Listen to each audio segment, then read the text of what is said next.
And so the David Cronenberg film Crimes of the Future, the new film Crimes of the Future, and I'm not sure if it's going to get a Japanese cinema theatrical release anytime soon.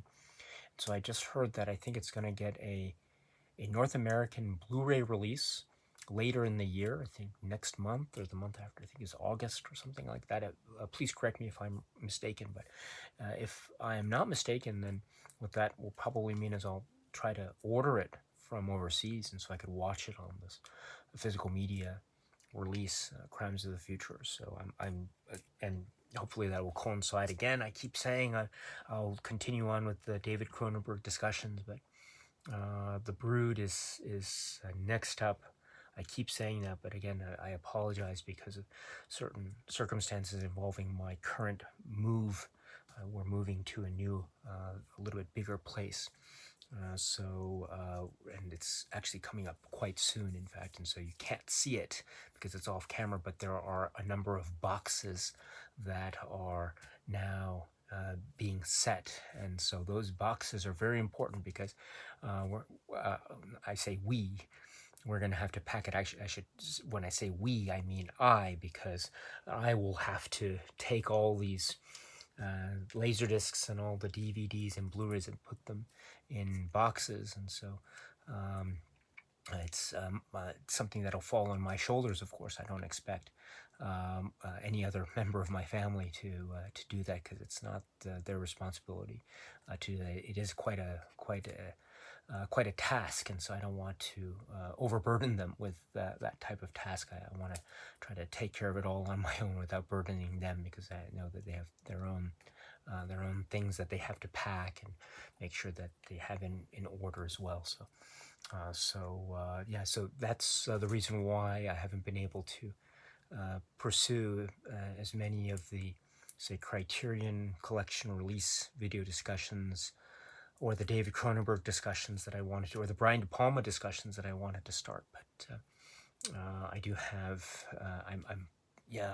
I was very much encouraged by a recent discussion I was very fortunate to have had with our dear friend, the one and only Mr. Brian Sauer, where he was sharing with me his picks for Brian De Palma work. So I enjoyed that very much.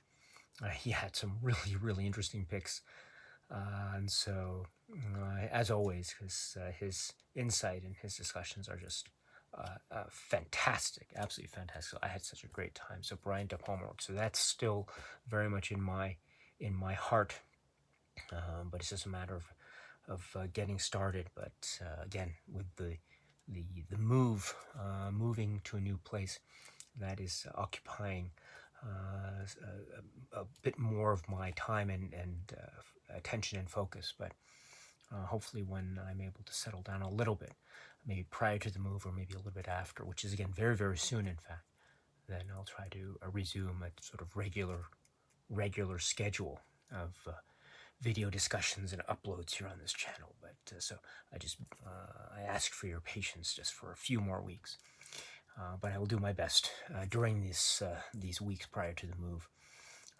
But what was I saying? Oh, yes, so just going back to the David Cronenberg film Crimes of the Future. So I think what that means is I'll have to wait until the Blu-ray is released, and then I can order it, and then it can arrive here.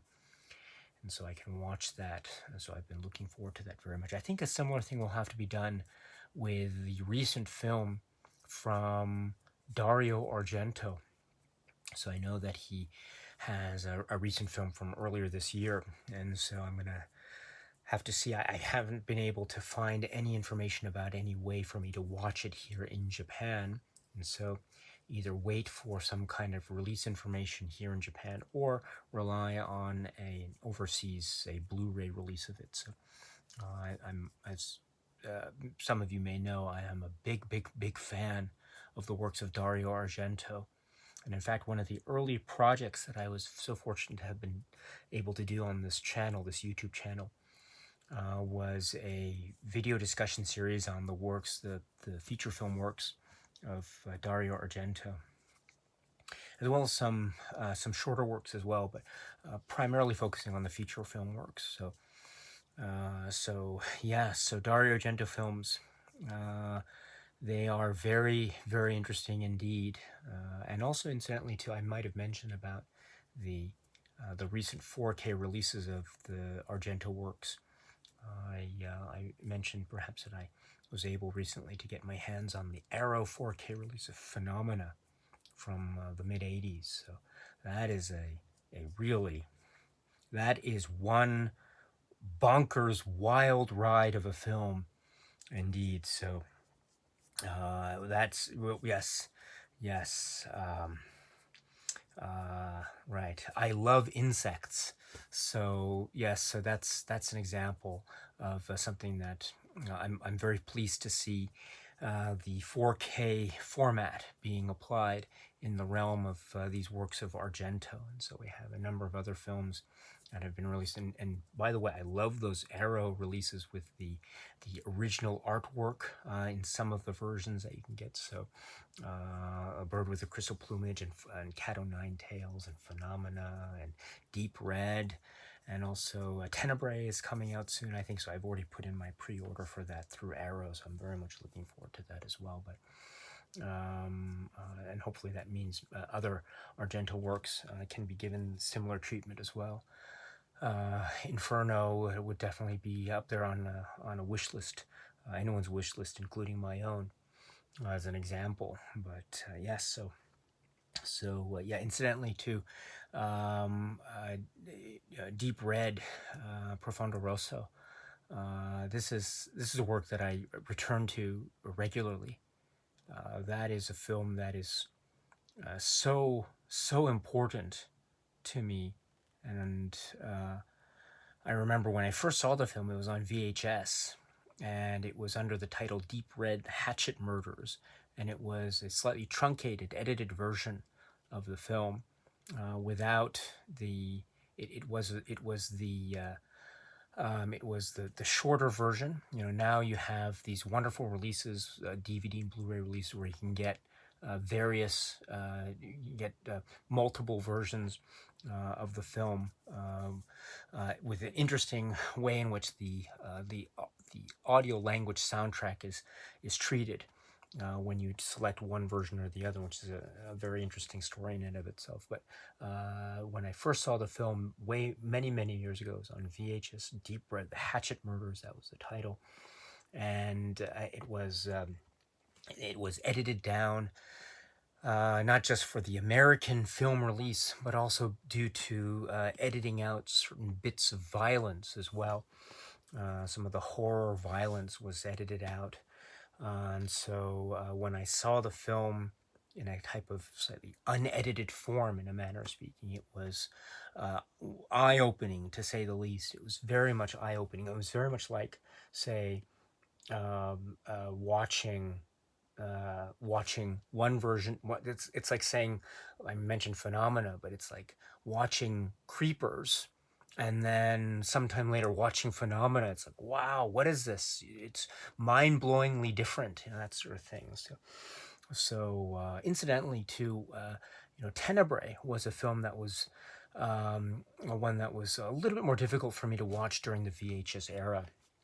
And so it had Unsane or Japan's Shadow, but when the releases were being made, in the advent of DVD and later Blu-ray and now 4K, it was and that became this huge thing for good reason. But yeah, it's what a film that is as well. What a film that is as well. That there is a particular thing that happens, and I'm trying to be as vague as possible. There's a particular thing that happens in terms of a character